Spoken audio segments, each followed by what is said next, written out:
Alors cette courte vidéo pour vous demander deux choses, c'est de ne pas confondre l'hypnose transpersonnelle avec les thérapies entéogènes, aussi appelées thérapies assistées par psychédéliques, d'accord? Dans les deux domaines, effectivement, on touche aux états modifiés de conscience, on touche à la conscience et à l'inconscient. On va accéder à des informations, voire aux bénéfices thérapeutiques de ces deux approches, mais elles n'ont rien à voir. Dans l'hypnose transpersonnelle, nous n'utilisons que l'hypnose pour aller dans des états hypnotiques profonds, d'accord? Et même si on peut finalement travailler dans les mêmes domaines, avec les mêmes domaines, c'est vraiment deux choses très différentes à ne pas confondre. Ça, c'est la première des choses.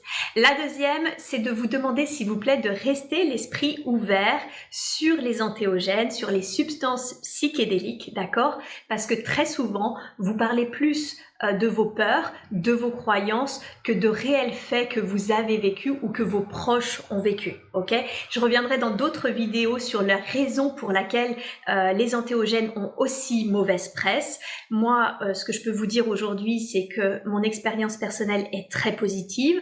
Je lis également énormément sur le sujet et si vous voulez vous aussi vous faire votre propre idée sur le sujet, eh bien je vais vous conseiller 3 livres. Le premier, c'est La médecine psychédélique du docteur Olivier Chambon, d'accord? Il est médecin, il parle du coup des entéogènes d'une manière scientifique. Il y a de grandes avancées, alors plutôt hors France parce qu'on est un peu à la bourre en France, mais hors France, les recherches ont repris et il y a de grandes avancées scientifiques sur le sujet.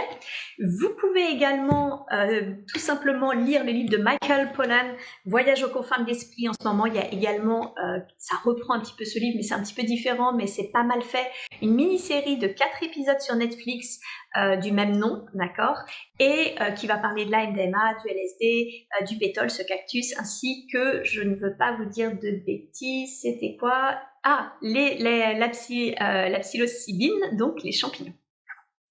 Et enfin, si vous voulez un retour d'expérience tel que je vais vous en faire dans d'autres vidéos, vous pouvez également lire le livre de Stéphane Alix, Nos âmes oubliées, où Stéphane raconte comment, grâce au psychédélique, il a recouvré un traumatisme qu'il avait vécu enfant. Voilà, c'est tout ce que je vous demande. Ne confondez pas les entéogènes, la thérapie assistée par psychédélique avec l'hypnose transpersonnelle, ça n'a rien à voir. On ne prend pas de substance en hypnose transpersonnelle, on fait des inductions profondes.